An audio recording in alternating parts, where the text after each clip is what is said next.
어제 정읍 한우의 구제역이 확진된 뒤 전라북도가 주변 농가를 조사했더니 항체율 0%라는 충격적인 결과가 나왔습니다. 예방 백신 접종에 큰 구멍이 뚫리면서 구제역 확산이 우려됩니다. 전주 서부 간이정류장과 혁신도시에서 인천공항을 잇는 공항버스가 잇따라 운영에 들어갔습니다. 서부권 교통망이 크게 개선됐지만 동부권은 여전히 낙후됐습니다. 차량용 블랙박스로 경미한 위반까지 신고하는 사례가 급증해 경찰력 낭비로 이어지고 있습니다. 내일 전국 동계체전이 시작돼 전북이 4위 진입을 노립니다. 이번 주말 군산에서는 금석배 축구대회가 열립니다. 여러분 안녕하십니까? JTV 8시 뉴스입니다. 전주 서부 간이정류장과 혁신도시에서 인천공항을 잇는 공항버스가 잇따라 운영에 들어갔습니다. 서부권 교통망이 크게 개선된 건데 상대적으로 열악한 동부권의 교통망을 늘리는 작업이 과제로 남았습니다. 김철 기자의 보도입니다. 서부 시외버스 간이정류장이 첫 운영에 들어갔습니다. 전북교육청 앞 육교 인근에 설치된 서부 간이정류장에서 부안과 정읍, 김제와 고창, 광주를 오가는 25개 노선의 시외버스 195편을 이용할 수 있습니다. 정읍에서 전북 혁신도시를 거쳐 인천공항으로 직행하는 시외버스도 첫 선을 보였습니다. 정읍 시외버스 터미널과 전북 혁신도시 전기안전공사 앞에서 하루에 6차례씩 인천공항으로 가는 버스를 이용할 수 있습니다. 혁신도시에서 인천까지 운행 시간은 3시간, 가격은 24,000원으로 기존 공항버스 노선과 치열한 경쟁이 불가피해졌습니다. 저희로서는 훨씬 좋죠. 왜냐하면 가격이 훨씬 싸고 시간도 1시간 가까이 더 빨리 도착하고 여기저기 경유하지 않으니까. 교통망이 크게 개선된 서부권과 달리 동부권의 교통망은 갈 길이 멀어 보입니다. 특히 남원과 무주, 진안, 장수 주민들은 인천공항으로 가는 직행 버스가 없어서 적잖은 불편을 겪고 있습니다. 동부권 지역은 인구 감소로 인해서 아직까지 시버스 사업 시행자로부터 사업 시행 인가 신청이 들어오지를 않았습니다. 전라북도는 동부권의 교통망이 상대적으로 열악한 만큼 동부권에서 인천공항으로 직통하는 공항버스 인가 신청이 접수되면 적극적으로 반영하기로 했습니다. JTB 뉴스 김철우입니다. 차량용 블랙박스로 교통법규 위반 차량을 신고하는 사례가 급증하고 있습니다. 그런데 경미한 위반까지 처벌해달라는 묻지마 신고도 적지 않아서 경찰력 낭비로 이어지고 있습니다. 하원호 기자가 보도합니다. 좌회전 전용 차선에 서 있던 차량, 신호가 바뀌자 좌회전을 합니다. 그런데 교통법규 위반 차량으로 경찰에 신고됐습니다. 방향 지시 등을 켜지 않았다며 뒤따르던 차량이 신고한 겁니다. 이처럼 블랙박스 등으로 교통법규 위반 차량을 신고하는 공익신고는 지난 2013년 3,500여 건에서 지난해 22,700여 건으로 6배 이상 늘었습니다. 방향지시 등 정지선 등 비교적 경미한 법규 위반을 하루 20건씩 상습적으로 신고하는 운전자도 있습니다. 상습적으로 하시는 분들은 하루에 10건에서 많게는 20건까지 하시는 분들도 계시고요. 적게 신고하신 분들은 하루에 3건에서 5건 정도. 신고를 당한 운전자가 다른 운전자를 신고하는 보복성 신고도 많습니다. 문제는 이런 묻지마식 신고가 경찰력 낭비로 이어진다는 점입니다.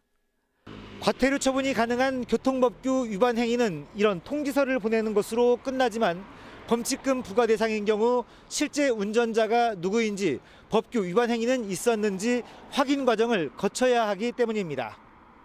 이런 경우 경찰은 일단 교통법규 위반 사실을 확인해달라는 요청서를 보내는데 이에 응하지 않으면 경찰이 직접 운전자의 소재를 파악해야 합니다. 저희가 범칙금 불용 시에 지구대 파출소에 소재 수사를 하달하게 되는데 하루에 많게는 10건에서 20건 정도 되는데 순찰 업무와 병행하다 보니까 업무가 많이 가중되고 있습니다. 블랙박스 신고가 교통질서 확립에 도움을 주는 건 사실입니다. 하지만 범인을 잡아도 모자랄 판에 경미한 교통법규 위반자를 찾는 데 시간을 보낸다면 피해는 고스란히 시민들의 몫으로 돌아옵니다. JTB 뉴스 하원호입니다. 소와 돼지 등을 키우는 축산농가는 구제역을 예방하기 위해서 주기적으로 백신을 접종합니다. 그런데 구제역이 발생한 정읍 한우 농가는 항체 형성률이 단 5%밖에 되지 않았습니다. 주변 농가 가운데 일부는 0%가 나오기도 했는데요. 이 허술한 예방 백신 접종으로 구제역 확산 우려가 커지고 있습니다. 보도에 송창용 기자입니다. 구제역이 발생한 정읍 한우 농가의 항체 형성률은 5%였습니다. 전라북도가 밝힌 전북 평균 96.6%에 비해 크게 낮은 겁니다. 그런데 더 충격적인 결과가 나왔습니다. 구제역 발생 농가 반경 3km에 있는 소와 염소 농가 14곳을 조사했더니 항체 형성률이 0%인 곳이 있었습니다. 과태료를 부과받게 되는 80% 미만이 8곳이었고 평균은 55%에 그쳤습니다. 전라북도는 예방 백신 접종 방법에 문제가 있었던 것으로 보고 있습니다. 공소들이 제대로 안 놨던지 아니면 농가한테 뺏어 주고 놓으라고 했던지 농가가 제대로 못 놨던지 어떤 요인이 있을 겁니다. 그래서. 하지만 그동안 항체 형성률 조사가 전체 소의 1% 미만에 대해서만 이뤄진 것으로 확인돼 전라북도와 시군 등 관련 기관들이 엉터리 통계만 믿고 손을 놓고 있었다는 지적이 나오고 있습니다. 구제역 확산을 막기 위해 전체 소를 대상으로 한 긴급 예방 백신 접종이 시작됐습니다. 전북에서는 어린 송아지 등을 제외한 29만 마리가 대상입니다. 50마리 미만 농가는 수의사 등 접종반을 지원하며 50마리 이상 농가는 직접 접종해야 합니다. 소득 어제 하고 지금 오늘 또 지금 하는데요. 지금 백종 접종 지금 놓고 했으니까 지금 어떨랑가 모르겠네요. 예방 백신을 접종하더라도 항체가 형성되려면 일주일이 걸리기 때문에 구제역 확산을 막기 위해선 농가의 차단 방역과 주기적인 소독이 필요합니다. JTB 뉴스 송창용입니다. 정읍 한우 농가에서 발생한 구제역 바이러스 유형이 앞서 충북 보은 젖소 농가에서 발생한 것과 같은 것으로 확인됐습니다. 농림축산검역본부는 정읍 구제역 바이러스에 대한 유전자 분석 결과 보은 젖소 농가에서 발생한 것과 같은 O형인 것으로 나타났다고 밝혔습니다. 검역본부는 하지만 정읍과 보은이 100km 이상 떨어져 있고 역학 관계가 거의 없어 바이러스 출처 추적에 어려움이 있다고 덧붙였습니다. 정읍에서 구제역이 발생함에 따라 전북에 있는 모든 가축 시장이 임시 휴장합니다. 전북농협은 구제역 확산을 막기 위해 전북에 있는 가축 시장 9곳을 오는 20일까지 임시 휴장하기로 했다고 밝혔습니다. 임시 휴장 기간은 구제역 발생 상황에 따라 연장될 수 있습니다. 이번 주에 각급 학교별로 졸업식이 진행되고 있습니다. 요즘 졸업식은 예전과는 분위기가 많이 다른데요. 엄숙하고 딱딱함 대신 축제 형식의 유쾌한 졸업식이 대세로 자리 잡고 있습니다. 조창현 기자가 보도합니다. 시골 중학교의 졸업식. 지루하게 느껴지는 축사와 졸업장 수여 등 공식 행사가 15분 만에 끝났습니다. 이후 졸업식의 주인공은 학생들. 선배들의 졸업을 축하하는 후배들이 멋진 춤과 노래를 선보입니다. 이에 질세라 답사 형식의 졸업생 댄스 공연이 이어집니다. 학생이 스스로 참여하고 안무도 만들어서 직접 무대에 올라가서 막 슬프고 그런 졸업식보다는 즐겁고 마무리를 잘 하자는 의미로 열심히 준비했습니다. 선생님들께 감사의 인사도 빼놓지 않았고 세월호 희생자를 기리는 합창을 통해 이웃의 아픔도 함께했습니다. 모두가 즐기는 축제 형식으로 꾸민 졸업식에 학부모들의 반응도 뜨거웠습니다. 흥겹고 즐거운 분위기였던 것 같습니다. 3년 동안 수고하는 학생들한테 정말 감사하고 이렇게 부모로서는 정말 뿌듯한 느낌이 들었습니다. 이번 주 대부분의 학교에서 졸업식이 진행되는데 과거와는 분위기가 많이 달라지고 있습니다. 흥겨운 노래와 춤은 기본이고 연극 공연과 1박 2일 졸업식 등 다양한 시도가 이어지고 있습니다. 기존 형식에서 탈피해 학생과 학부모, 교직원이 소통 공감하는 축제형 졸업식은 이제 대세로 자리 잡아가고 있습니다. JTB 뉴스 조창현입니다. 국가인권위원회가 시국선언 참여교사들을 정부 포상 대상에서 배제하지 말 것을 교육부 장관에게 권고했습니다. 국가인권위는 교육부가 징계 요구한 시국선언 참여교사들을 각 교육청별로 징계 없이 자체 종결했다면 교육부가 이들을 정부 포상과 해외 연수 대상에서 지속적으로 배제하는 것은 현저히 합리성을 잃은 행위라고 판단했습니다. 전북교육청이 인터넷을 이용하지 않는 학생들에게 사용료를 지원해온 것으로 드러났습니다. 전북교육청은 저소득층 학생 18,000여 명을 대상으로 1년 단위로 인터넷 사용료를 지원하고 있지만 이 가운데 400여 명이 컴퓨터가 없거나 고장나 인터넷을 이용하지 않는 것으로 조사됐습니다. 이 같은 사실은 전북교육청이 유해 프로그램 설치 과정에서 드러났으며 통신사에 이미 지급한 사용료를 환급받을 수 없어 세금을 낭비했다는 비난을 받고 있습니다. 제98회 전국 동계체전이 내일부터 시작되는데요. 전북 선수단은 19년 연속 4위 자리를 놓고 부산과 치열하게 다툴 것으로 보입니다. 또 이번 주말에는 금석배 축구대회가 막을 올립니다. 정원익 기자입니다. 전북 선수단은 이번 동계체전에서 19년 연속 4위 기록에 도전합니다. 목표 메달수를 지난해보다 크게 늘리면서 자리 지키기에 자신감을 내비치고 있습니다. 금 22, 은 21, 동 20개를 예상해 지난해 획득한 메달보다 금 8, 은 3, 동 2개가 많습니다. 전통적인 강세 종목인 바이애슬론을 비롯해 스키 알파인 등에서 메달이 쏟아질 것으로 기대하고 있습니다. 해마다 뒤를 바짝 쫓고 있는 부산을 뿌리치는 게 관건입니다. 그래서 저희가 이번 체전에는 그 스키 알파인 종목에 보강을 좀 한 겁니다. 컬링, 스키 알파인 이런 종목에 보강을 한다면은 저희 4위 수석은 계속 지속되지 않을까 이렇게 생각을 해봅니다. 이미 막을 올린 장애인 동계체전에서도 전북은 20명의 선수들이 출전해 9위에 도전합니다.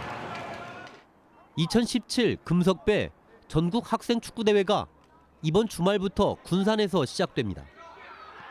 13일 동안 이어지는 이번 대회에는 초등부와 고등부 114개 팀이 출전합니다. 지난해에 이어 초등부 저학년을 위한 8대8 경기도 열릴 예정입니다. 운동량이 작다 보니까 패스 위주로, 그럼 개인기 위주로 그래서 그렇게 하다 보면 얘네들이 커가면서 기술이 더 향상이 됩니다. 참가팀들에게는 근대 역사 박물관 등 문화체험 기회가 제공되고 전북축구협회는 대회가 끝난 뒤 어려운 이웃들을 위해 기부도 할 예정입니다. JTB 뉴스 정원익입니다. 현대중공업이 군산 조선소를 폐쇄할 경우 실업급여만 700억 원으로 추산돼 세금 손실이 심각할 것으로 우려됩니다. 국민의당 김관영 의원은 현대중공업이 연간 460억 원을 절약하려고 군산 조선소의 폐쇄를 검토하지만 종업원 6천 명에게 돌아갈 실업급여는 이보다 훨씬 많은 700억 원으로 추산된다고 주장했습니다. 김 의원은 700억 원의 국민 세금을 실업급여로 쓰는 건 옳지 않다며 정부가 현대중공업을 설득해서 군산 조선소의 폐쇄를 막아야 한다고 강조했습니다. 부정청탁금지법, 이른바 김영란법이 시행된 뒤 주요 농산물의 소비가 크게 줄고 가격 또한 떨어진 것으로 나타났습니다. 전라북도가 지난달을 기준으로 1년 전과 비교한 결과 매출의 경우 국화가 41.7%나 줄었고 홍삼이 38.5%, 사과 26%, 한우 9.2% 각각 줄었습니다. 가격 또한 사과가 18.9% 떨어졌고 화한용 국화가 16.7%, 한우가 14.8%, 조미김 12.5%씩 각각 떨어졌습니다. 전라북도는 농가 피해를 최소화하기 위해 김영란법에서 정한 음식물과 선물, 경조사 기준 비용을 2배가량 올릴 것을 정부에 건의했습니다. AI에 이어 구제역이 발병하면서 이번 주 열릴 예정이던 정월대보름 행사가 대부분 취소됐습니다. 전라북도는 이번 주 전북에서 열릴 예정이던 67개 대보름 행사 가운데 63개가 취소됐고 나머지 4개만 진행하는 것으로 확인됐다고 밝혔습니다. 전라북도는 그동안 AI 확산을 막기 위해 차단 방역이 필요하다며 대보름 행사 자제를 요청해왔습니다. 정의당 강상구 대선 경선 후보가 오늘 전북을 찾아 대선 출마를 선언하고 인물 교체를 주장했습니다. 강상구 후보는 당의 대선 후보인 심상정 대표를 겨냥해 변화를 선도해야 할 정의당이 낡은 리더십에 머물러 있다며 당의 정체성을 분명히 하겠다고 말했습니다. 지난해 총선 때 정의당 후보로 김재부안 국회의원직에 도전했던 강상구 후보는 이번 대통령 선거에 도전하는 유일한 전북 출신입니다. 전북 혁신도시 이전을 앞둔 국민연금공단 기금운용본부에서 기밀정보 유출 사례가 적발됐습니다. 국민연금공단은 최근 내부감사에서 퇴직 예정자 3명이 기금운용과 관련한 기밀정보를 개인 컴퓨터와 외장 하드 등에 저장해 비밀 엄수 의무를 위반한 사실을 적발했습니다. 국민연금공단은 기금운용본부에 이들 3명에 대한 징계를 요구하고 관련 부서의 재발 방지 대책을 마련하라고 통보했습니다.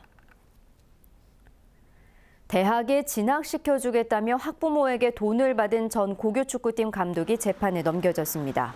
전주지검 군산지청은 수도권에 있는 대학 등에 체육특기생으로 입학시켜주겠다며 지난 2011년부터 학부모 2명에게 9천만 원을 받은 혐의로 전 고교축구팀 감독 50살 김모 씨를 구속 기소했습니다.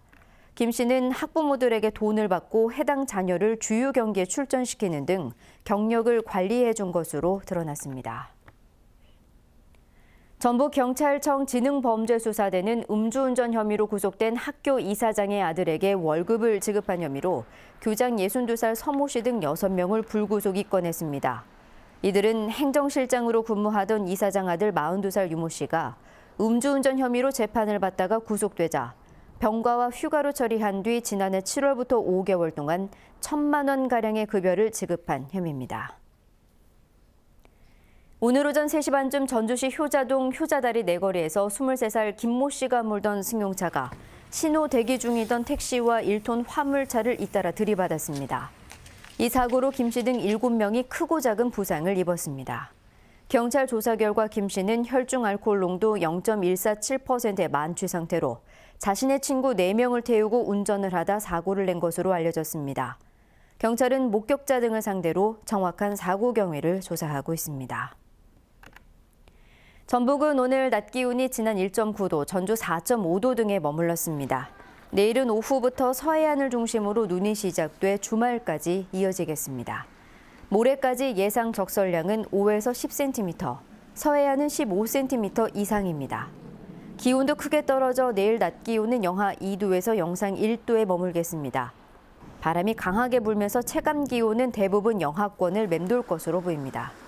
전주기상지청은 주말까지 많은 눈이 내리고 강추위가 이어지겠다며 피해를 입지 않도록 주의를 당부했습니다.